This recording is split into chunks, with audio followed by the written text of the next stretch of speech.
hello hi नमस्ते केमिति अच्छे समस्ते आशा करुँथे आपण मैंने निश्चिंत भलरे थे मु कान्हा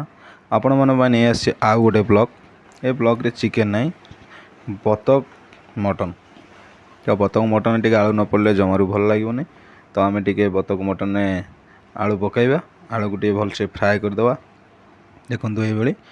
आलू को तेल भलसे फ्राए करवा फ्राए सरला पर आम पियाज को टिके बड़ बड़ भाव काटिया पियाज संगे आम ये अदा रसुण टमाटो भी देवा टिके न्यू स्टाइल रेसिपी देखु निश्चिंत आपण मैंने ट्राए करेंगे पियाज रसुण अदा एवं टमाटो भी दवा टमाटो दे 30% आपको आम फ्राए करवा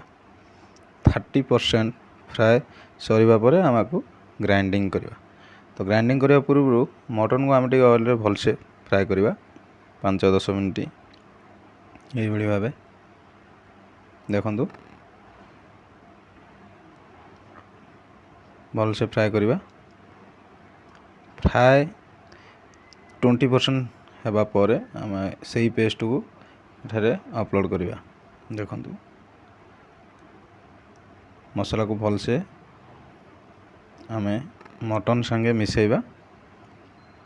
देखु 20% आमर मटन हो गला 20% होगापर ही मसला को देवे देखो यहीपरि भाव मिक्सिंग करेंगे मिक्सिंगटा सबुठ इम्पोर्टाट जमी तल लागू न आम ये पानी देवानी शुद्ध ऑयल रे आम आपको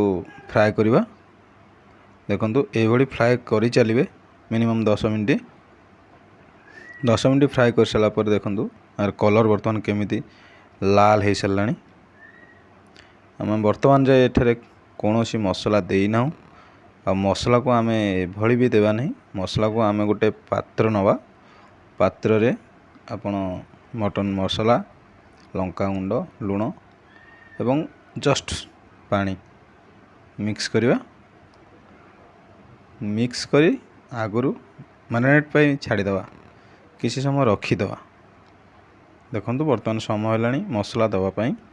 मसला बर्तमान रेडी होकर अच्छी यहीपरि आम दवा देखु बर्तमान कलर आसो मसला दे सारा पर पुणी आम को फ्राए करवा